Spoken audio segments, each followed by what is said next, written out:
a próxima palestra é do Lucas Ribeiro. Ele é graduado em computação pela... Lucas, se você quiser já ir colocando a sua apresentação enquanto eu vou te apresentando aqui. Obrigado. Okay. Ele é graduado em ciência da computação pela FRJ em 2011. Obteve o título de mestre em ciência da computação em 2013, aqui pelo PPGI, na área de algoritmos e métodos numéricos.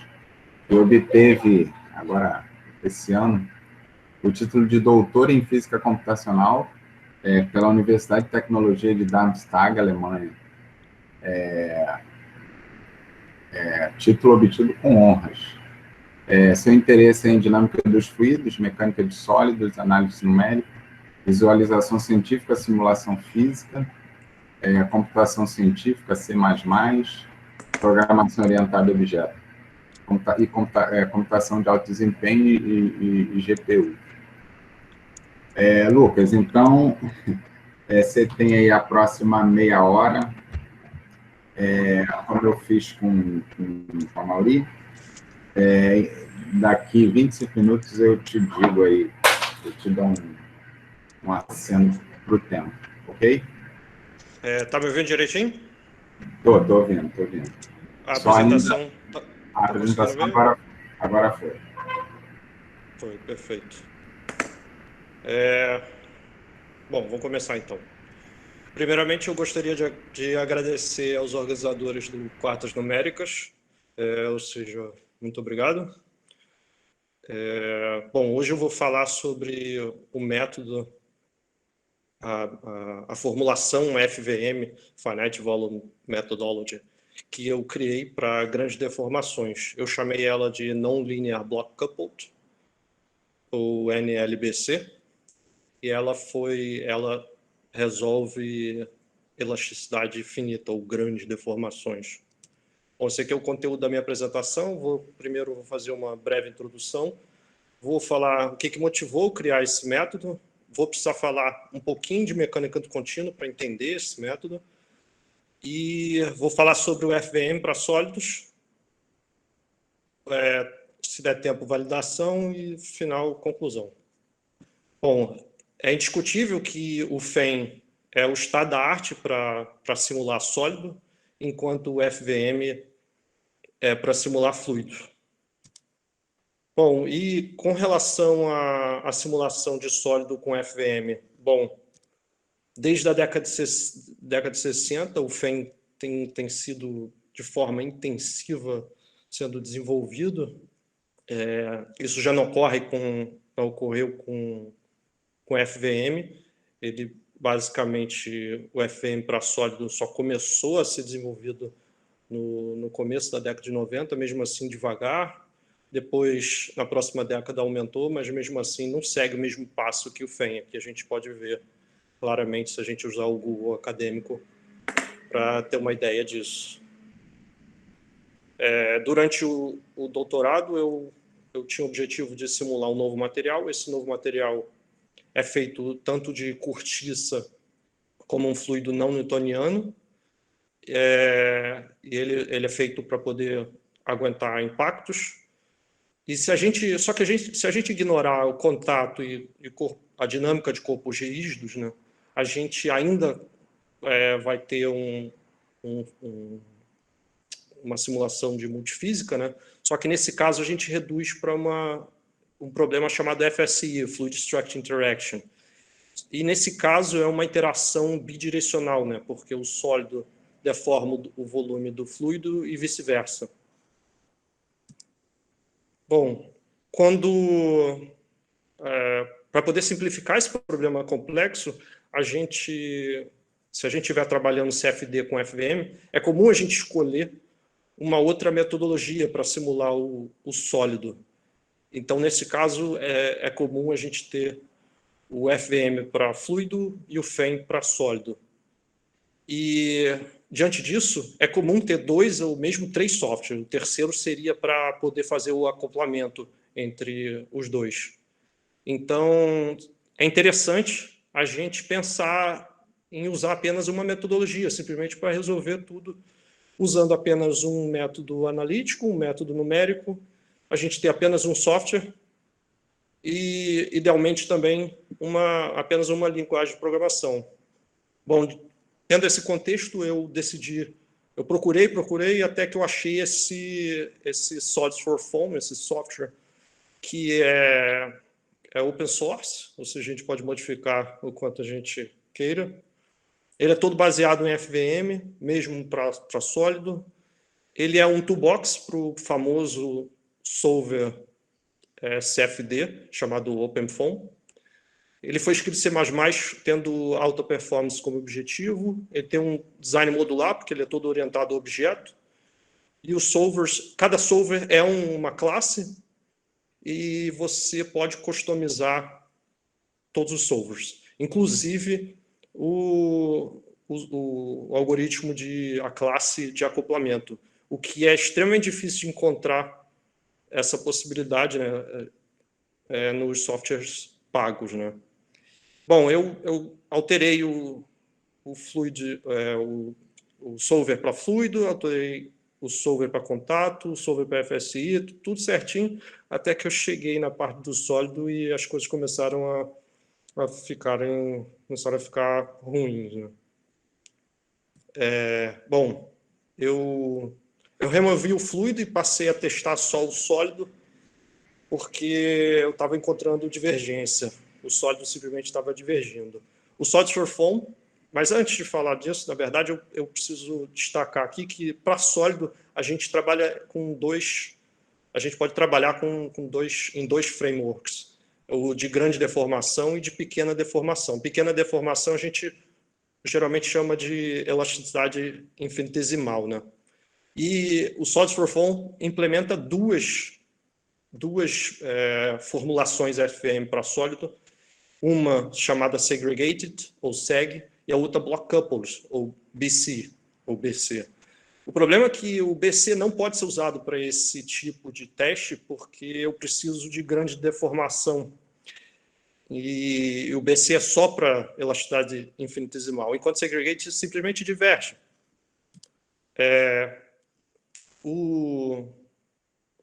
Aqui, para destacar a diferença entre os dois métodos, as duas formulações. Bom, o Segregate é bastante eficiente em termos de memória, só que a convergência pode ser bem lenta, quando comparado ao BC. Aceita qualquer equação constitutiva, enquanto o Block Coupled só aceita equação linear. E pode simular, como eu já disse, aceita deformação, grandes deformações, enquanto o BC só aceita pequenas deformações. O Segregate, ele basicamente resolve um sistema linear para cada conjunto de coordenadas do deslocamento, ou seja, primeiro resolve todos os deslocamentos na direção X, depois na direção Y, depois na direção Z, se for tridimensional. E por causa do acoplamento do lado direito, ele precisa fazer uma iteração até convergir. Já o Block Coupled resolve tudo num sistemão, igual o FEM, né? Então, você só resolve um sistema linear. Bom, tendo esse quadro, eu decidi que... eu me perguntei se eu poderia formular algo melhor. Então, eu decidi combinar aspectos das duas formulações para que eu obtivesse uma convergência, uma formulação com convergência rápida, servisse para qualquer equação constitutiva e para grandes deformações. E aí eu cheguei ao meu método. Bom, agora eu vou falar um pouquinho de mecânica do contínuo, para a gente entender o NLBC. Bom, a gente precisa do conceito de configuração e deformação para descrever a deformação de um sólido. Existe a ideia de configuração de referência e a deformada. De referência, normalmente, corresponde ao sólido não deformado. Aqui já é o sólido deformado, obviamente. E a gente tem o mapeamento, que é o chamado Deformation Map. A letra φ geralmente é usada para fazer esse mapeamento. Bom, existem também outros mapeamentos importantes. Aqui, em particular, a gente tem o Displacement Field, e basicamente é esse vetor, né, dando a diferença entre as coordenadas. Aqui tanto faz usar U minúsculo ou I maiúsculo, depende de qual domínio a gente está usando. A gente também define o conceito de strain, né, para olhar o efeito da deformação. Para isso, a gente usa a letra F, que é o gradiente da deformação. E a gente tem uma importante relação para o NLBC, a relação entre o F e o gradiente U. Eles se diferenciam apenas por uma constante, aqui, a identidade. Então, usando o conceito de deformação de fibra e o Taylor e decomposição polar, a gente pode entender o efeito do F, né? Então, aplicado numa fibra virtual, né? Um vetorzinho na configuração de referência. Basicamente, o F pode ser decomposto numa rotação e num alongamento ou encurtamento. Duas matrizes, dois tensores de segunda ordem. Então, basicamente, você gira, depois você estica ou encurta. Então, o F basicamente contém toda a informação que a gente precisa para montar uma equação constitutiva para o sólido. Outro conceito importante que a gente precisa é o conceito de deformação incremental, né? A gente precisa estudar a mudança entre duas configurações que se diferenciam por muito pouco, né? O tamanho do máximo do displacement, né? Do deslocamento, é considerado muito pequeno, né? Acontece que esse aqui é um tensor de primeira ordem, né? Enquanto o F é um tensor de segunda ordem. Então, um incremento em F não tem a mesma forma que um incremento em U, porque é de segunda ordem, né? E usando essa relação, a gente descobre uma outra relação muito importante para o NLBC, que é o incremento do gradiente, né? Esse formato aqui é muito importante porque, ou seja, gradiente do displacement e um tensor de segunda ordem, porque a discretização utilizada pelo BC é muito próximo desse formato aqui. A diferença é que, ao invés de ser um tensor de segunda ordem, é um tensor de primeira ordem. Então, se a gente conseguir deixar a equação final em termos desse termo, ou termos parecidos com esse, a gente consegue fazer a formulação. Vai ficar mais claro mais para frente. Bom, duas maneiras de discretizar o domínio, as mais usadas, na verdade, são essas aqui, né? O vertex-centered e cell-centered. Nessa primeira formulação, a gente discretiza de uma maneira muito próxima do que o FEM faz, né? Usando shape functions, enquanto essa segunda utiliza finite difference. Essa aqui é a escolhida por BC e o SEG, né? Bom, a primeira formulação FVM para fluido, ela utiliza dois passos, o split e o segregating. E é o seguinte, bom, a gente tem a equação do momento aqui e a equação constitutiva, então a gente pluga aqui e depois a gente separa, coloca parte da equação para o lado esquerdo, parte para o lado direito. Isso aqui é uma convenção para dizer quem vai para o lado esquerdo da equação linear final, matricial final, e quem vai para o lado direito, né? Então, nessa formulação, só o laplaciano vai, porque esse termo aqui vai a zero por causa da incompressibilidade do fluido. Então, e como esse termo não causa acoplamento entre diferentes direções, a gente pode separar em 3 sistemas lineares. Daí que vem essa iteração, né? Só que a gente precisa também dessa interação por causa da variável da pressão, né?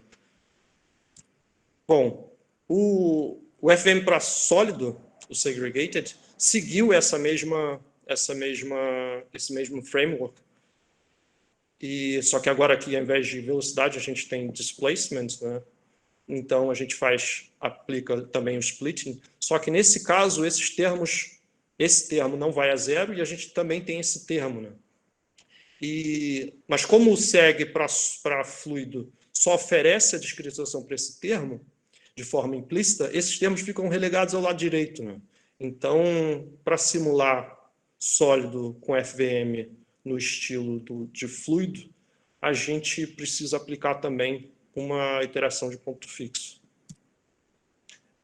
O block coupled, ele, na verdade, ele não faz esse splitting, ele simplesmente discretiza todos os termos. Para esses dois termos, ele usa finite area method. Então, todos os termos ficam do lado esquerdo e do lado direito vira uma constante. Então, a gente pode resolver tudo numa tacada só. Daí que ele só precisa resolver um sistema linear e não 3, como segue. Bom, para generalizar isso para materiais não lineares, a gente simplesmente adiciona um Laplaciano dos dois lados e deixa qualquer equação constitutiva aqui escolhida do lado direito e resolve isso de maneira explícita, enquanto esse termo de maneira implícita, né? Enquanto o FEM usa uma função peso, né? Para fazer isso por BC, a gente, na verdade, em teoria, a gente pode fazer isso com BC. Isso não foi feito, mas em teoria isso pode ser feito, né?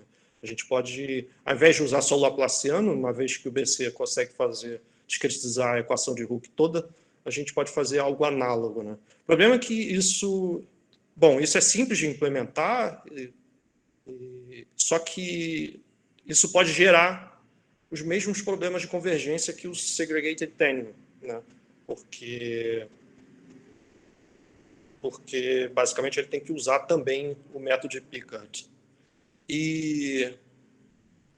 Só que aí, uma outra forma que eu pensei foi o seguinte: bom, a gente poderia então aplicar o método de Euler e o método de Newton para poder resolver sem usar isso, né? Então, só que, pelo visto, isso não era bem direto, né? Demorei um tempinho para pensar nisso. Bom, uma outra coisa importante que a gente precisa ver é que, bom, o segregated, ele usa a variação do deslocamento só na direção normal.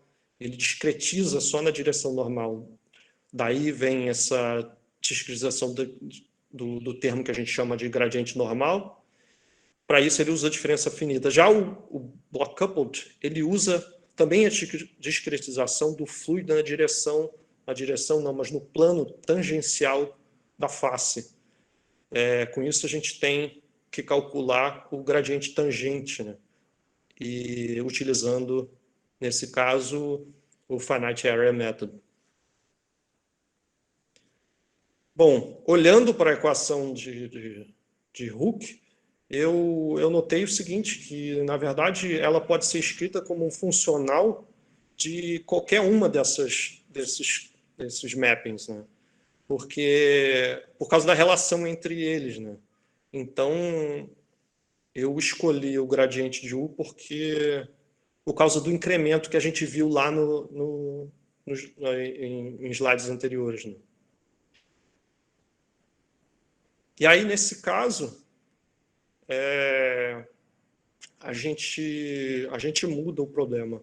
Mas, antes de falar nisso, a gente precisa destacar o seguinte, que a formulação para sólido, diferentemente para fluido, a gente usa mais a formulação lagrangiana do que euleriana, né? Então, ao invés de usar a configuração deformada, a gente usa a configuração de referência, né? E o passo é o seguinte: a gente resolve a equação diferencial, primeiro integrando para todo o domínio, aplica o divergente, depois discretiza em várias células, né? E para cada célula, a gente faz a discretização da equação.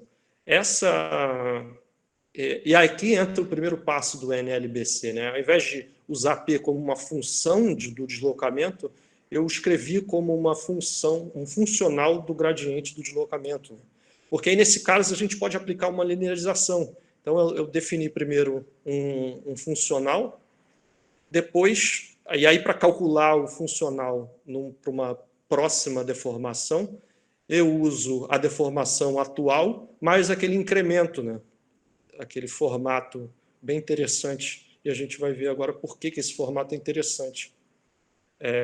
Bom, aplicando Taylor aqui, a gente obtém o incremento desse funcional. E aí depois a gente pode separar essa integral em várias, porque a gente discretiza com um poliedro, então a gente tem uma integral para cada face. E esse termo aqui é o que interessa para a gente entender o método. Aqui é discretizado de forma muito simples no FVM. A gente simplesmente aplica Gauss com um ponto só, portanto, essa integral vai ser... O cálculo dessa integral vai se dar através do valor desse termo no centro da face, vezes a área da face. E sendo que n, obviamente, é a normal da face. Bom, então agora eu vou mostrar como é que faz a discretização desse termo.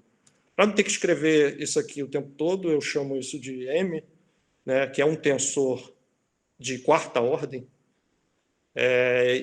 E aí vale aqui dizer que esse termo aqui esconde, codifica o que a gente precisa para poder aplicar a discretização que o block coupled oferece. No caso, o gradiente normal e o gradiente tangencial.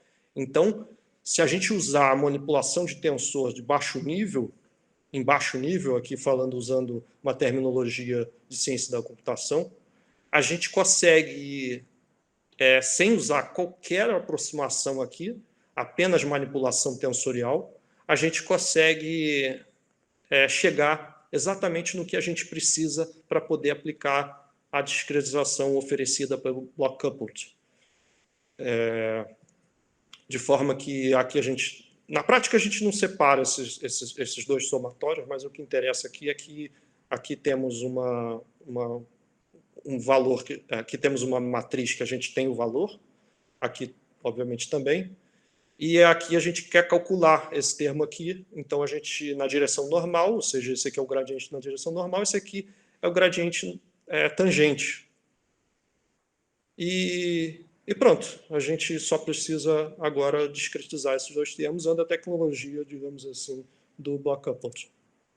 Eu validei o approach, essa formulação, usando testes clássicos, né? Cantilever, compressão uniaxial e tensionamento, shearing e bending. Eu testei tanto static como transient. Eu usei solução analítica, usei para pequenas deformações e grandes deformações. Eu reparei uma questão que o método apresenta dificuldades quando eu tenho fronteira de tração, né, condição de fronteira envolvendo tração. Então, eu decidi separar em dois grupos, né, só com displacement, só com traction. E testei tudo com domínio unitário, exceto o cantilever. Fiz para diferentes células, para diferentes configurações de malha, na verdade. Utilizei o material mais simples possível, mas também materiais complexos. Eu escrevi um software, um toolbox para MATLAB, mas também utilizei o OpenFOAM para testar, fazer os testes. Aqui fica o teste do cantilever, ou seja, usando pequena deformação. Aqui está bem exagerado, mas na verdade a deformação é muito pequena. E os testes mostram que o SEG tem muita dificuldade de rodar achar a solução para esse teste, né? Ele precisa de 23 mil correções, ou seja, aquele loop lá que a gente já indicou. Enquanto o BC e o NBC só precisa de uma. Na minha tese, eu mostro analiticamente que o BC, na verdade, é um caso particular do NLBC. E essa aqui é uma evidência numérica, né? Porque mostra exatamente o erro. Os erros ficam iguais quando a gente simula, né? Aqui eu uso aqui eu faço a compressão do quadrado unitário, né? Aqui eu só testo. Bom, a partir desse momento eu só estou falando de SEG e NLBC, porque eu estou usando grandes deformações. Usei Nell Hooking, e os dois convergem apenas com uma correção, né? Só que o NLBC apresenta erros, né, muito menores do que o SEG, né? Então, o NLBC se mostra bem superior nesse método, nesse teste. Agora, cabe lembrar que isso para displacement boundary condition, né? Já para traction, os dois métodos têm dificuldade, ou seja, repetindo o mesmo teste, mas utilizando traction boundary condition, exceto na esquerda, para poder evitar rotação, a gente percebe que se a gente tentar comprimir além de 20%, os dois métodos divergem. Então, os dois métodos não são robustos para grandes deformações desse tipo. Só que, acima disso, o NLBC se mostra bem superior ao SEG. Agora, fazendo o alongamento, a gente já não aparece problema de convergência, nem para displacement, nem para tensão, né? Pelo menos para o NLBC. E, mais uma vez, o NLBC se mostra bem superior ao SEG, né? Já considerando tração como condição de fronteira, o SEG diverge, ele simplesmente não consegue esse tipo de... Independente da malha, do tamanho da malha, independentemente do tamanho da malha. Oi, 5, né? Isso. Tá, perfeito. Estou acabando. Independente do tamanho da malha, o SEG diverge, né?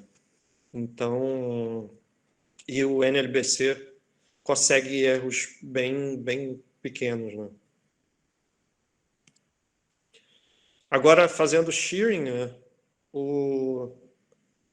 todos os dois, aqui eu testei duas implementações de SEG, tanto a minha e a do Solid for Foam. Todos os dois convergem com apenas uma correção, só que, mais uma vez, o NLBC se mostra bem superior em termos de erros, né? Aqui vai lembrar usando o displacement como boundary condition. Quando a gente troca para traction, né, a gente percebe o problema do método SEG, mais uma vez, para simular esse tipo de boundary condition. Seja a minha implementação, seja a implementação do Solid for Foam, eles não conseguem simular de forma satisfatória esse tipo de deformação e mais, né? Eles precisam de mais de 150 correções, passos de correção, de passos de correção, e mesmo assim, e também com erros bem grandes, né? Você não consegue reduzir esses erros, né? Enquanto o SEG se mostra bem favorável em termos de erro, né? O erro é bem pequeno. Bom, testei para bending. O bending, infelizmente, ainda não descobri por que ele diverge para malhas mais refinadas. Mas os erros não são tão baixos como nos outros métodos. Isso para displacement boundary condition. Já para traction, não tem jeito. Os dois métodos, as duas formulações divergem. Com isso, a gente pode ver que na verdade, as duas formulações ainda não são robustas, né? Como a gente deseja. Bom, como conclusão, eu basicamente fiz o método que generaliza o BC, afinal, o NLBC serve para grandes deformações. Ele é mais robusto e rápido do que o SEG, só que o problema de discretização, quando usando tração, depende do caso, né? E, finalmente, eu Eu só para fazer a... Lembrando que eu apresentei e acrescentando mais algumas coisas, eu criei uma nova metodologia que parece muito com o FEM, né? Porque a gente resolve tudo de uma vez e todos os displacements em todas as direções ao mesmo tempo, né? Todas as coordenadas. E eu posso usar tanto Euler como Newton, né? Ele generaliza, como já falei, ele está validado, a taxa de convergência é impressionante. Obviamente, ele tem limitações e aqui algumas sugestões para trabalhos futuros, né? A principal limitação seria esse problema de tração, né? E eu gostaria também de trabalhar porque por enquanto ele só funciona com cuboides, né? Mas é bem, parece, pelo menos em teoria, deve ser bem fácil poder usar poliedros convexos quaisquer, né? Bom, enfim. Também seria bem interessante trabalhar com sólido incompressivo e fluido viscoelástico, né? Nesse caso, a gente teria uma formulação unificada, tanto para fluido quanto para sólido, né? Utilizando FVM. É isso. Muito obrigado. Obrigado, Lucas. De novo, ele terminou antes do previsto. Alguém tem alguma pergunta para o Lucas? João falou. Eu tenho. Marcelo, então pode fazer isso. Não é bem uma pergunta, não, Lucas, é um comentário. É nesse slide mesmo, do bending. Você fez um comentário que a gente também se deparou com isso. Quando a gente refina a malha nesse problema, usando a formulação do Liu, né, o SLA, a gente também encontra problemas. Quando a gente refina a malha. Isso é curioso, pois não sei se isso são duas formulações diferentes, né, encarando o mesmo problema. Não sei se isso é uma questão sei lá. Você me lembrou algo importante também. Depois que você me mandou o artigo do Liu, eu quase caí para trás, né? Porque eu falei, bom, basicamente eu fiz o que o Liu fez, né? A diferença é que eu olhei o gradiente de U, né? Ao invés de F. Eu vi no artigo do Liu, ele usa F, né? E não gradiente. Só que eles diferem apenas por uma constante, né? O incremento dos dois funcionais é simplesmente o mesmo. Então, basicamente, a minha formulação é análoga ao do Liu. Então, talvez tenha alguma coisa a ver, né? Porque ambos são métodos incrementais. Isso. E você também faz uma linearização, né? Exato. Então, pode estar aí a questão, mas eu tenho que investigar. Mas uma diferença, assim, a gente consegue fazer um bending bem mais significativo, Eu vi. antes da divergência. Você chegou a ver, né? Você chegou a Vi, ver. bastante significativo. Chega a 3/4 de volta, mais um pouquinho. Sim, eu vi. Eu não consegui fazer toda essa E eu acho que vale a pena você olhar com carinho a tração, porque a gente coloca tração no bending também. Eu acho que vale a pena você dar uma olhada. Então não é bem uma pergunta, não, é mais um comentário mesmo. Na primeira formulação do NLBC, na verdade eu fiz várias, né, mas na penúltima, eu tinha linearizado aquele termo principal lá de uma forma que restringia a equação constitutiva. E talvez isso também tenha influenciado o resultado final. Eu agora formulei de uma outra forma, mas ainda não testei. E talvez melhore. E nesse caso, não tem nenhuma restrição, não traz nenhuma restrição da equação constitutiva. Então, talvez traga... E diminui bastante o número de termos na equação final e tal. Dá uma boa limpada, digamos assim, na formulação. Talvez simplifique e melhore essa convergência, essa divergência. Né? Ou convergência, tanto faz. É.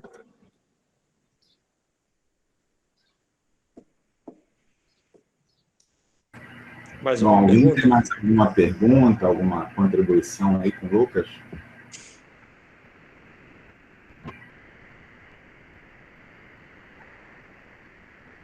Bom, Lucas, eu tenho aqui, só para parênteses, seria a Júlia que iria apresentar hoje, né? Mas ela está com alguns problemas na internet, mas ela não deixou de fazer pergunta, não. Ela mandou aqui 3 perguntas, olha isso. Vou te fazer a primeira e depois faço as outras. Ela escreveu assim, você se baseou num código aberto que achou quase completo, com problemas na parte dos sólidos. Ela pergunta se deu para aproveitar alguma coisa desse código ou precisou fazer tudo do zero. Não sei se você Não, entendeu. aproveitei bastante, na verdade, né? Eu basicamente tive que modificar, eu tive que usar os conceitos de sobrecarga, de orientação a objeto para classe para poder implementar diferentes solvers para os meus, por exemplo, o meu modelo, né? Aqui. Na verdade, eu tive que modificar todas essas classes, né? Mas foram apenas modificações, não tive que construir do zero, né? Isso é muito interessante quando você tem uma orientação a objeto. Por exemplo, não tinha aqui um modelo construtivo para cortiça. Eu, além de implementar uma diferente classe para sólido, porque eu tive que implementar o NLBC, eu também tive que implementar essa equação construtiva em outro lugar, né, do código. E também foi bem tranquila, né? Pelo menos em termos de modificação de código, onde tinha que mudar e como mudar. Agora, eu não tive que começar do zero, não. Realmente eu aproveitei bastante, foi bem. Agora, eu estou escrevendo um outro artigo, minha tese também, parte da minha tese tem a ver com o fato que é bem complicado. Quer dizer, pode ser muito complicado você criar e testar uma nova formulação no Solids for Foam. Por exemplo, seria o NLBC, porque ele é escrito em C++, pelo menos quando comparando com o MATLAB, né? Então, eu fiz uma discussão bastante interessante na minha tese sobre isso, né? O MATLAB parece o ambiente mais propício para poder testar uma nova formulação e depois você implementa numa linguagem de alto nível, tipo C++, e a transição fica muito mais suave, né? Isso está lá discutido na minha tese. Ela perguntou ainda se isso aí que você fez está disponível, se o código está disponível em algum lugar. Bom, o meu solver, o meu toolbox em MATLAB, né, que está implementado o SEG, o BC, o NLBC, ele está sim, está disponível não lembro se é no GitHub ou não, está disponível no Bitbucket. Ele está todo comentado, ele Legal. ele é orientado a objeto, está de graça. Ainda não fiz propaganda nele não, mas em breve pretendo fazer. Mas ele está disponível, está tudo comentadinho, está tudo orientado a objeto, tudo arrumadinho para poder.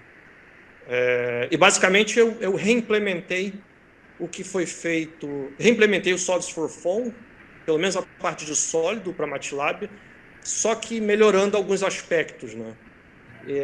Então ficou bem interessante. Isso também está sendo discutido isso foi discutido na minha tese. Dá para ter uma ideia do que eu fiz lá.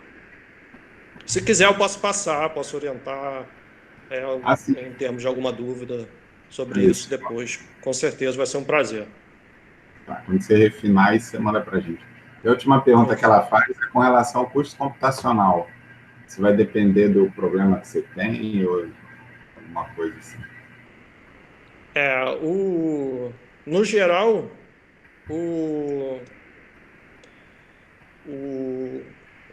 meu método é um pouco mais lento que o block coupled, mas o block coupled só serve para pequenas reformações. O SEG, dependendo do caso, como eu falei, pode demorar muito, a convergência dele pode ser muito lenta. O solver para MATLAB, ele não foi feito pensando em performance, ele foi feito para testar modelos, então não espere uma performance ótima. Na verdade, o software OpenFOAM é extremamente mais rápido, porque foi escrito C++, mas os dois se complementam, né? A ideia é usar um depois o outro.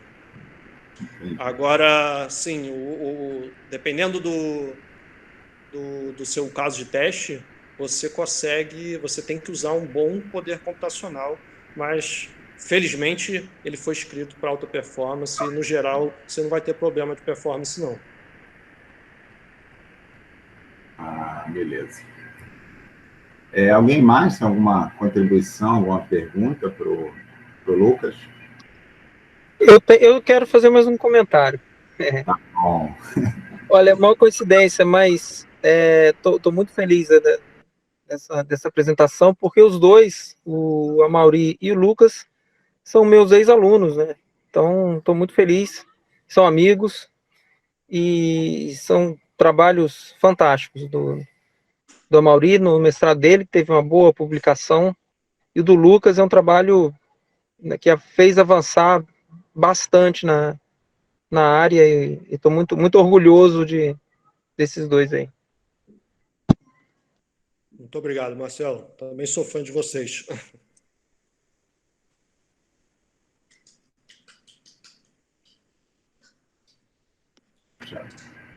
Bom, então, Lucas, obrigado pela apresentação. De nada, foi um prazer. Assim que você tiver aí os avanços, você vai passando para a gente, que a gente divulga por aqui também. Eu ficaria muito feliz se o nosso laboratório se tornasse uma referência, né, em FVM para sólido, né, porque isso não é muito feito ao redor do mundo, né, não tem muita gente trabalhando nisso, né. Estranhamente, especialistas em FEM passaram a divulgar que o FVM era uma formulação que estava contida no FEM, o que não é verdade, e aí as pessoas simplesmente abandonaram, não se preocuparam muito com o desenvolvimento do FVM, né? Mas as publicações mais recentes estão aí para mostrar que problemas que estão há 40 anos atormentando o FEM, quer dizer, há 40 não, há 60 anos atormentando o FEM, foram resolvidas com formulações FVM. Então é bem interessante o FVM para sólido. Para isso precisamos de você aqui, Lucas. Vai ser um prazer. Deixa acabar o Covid.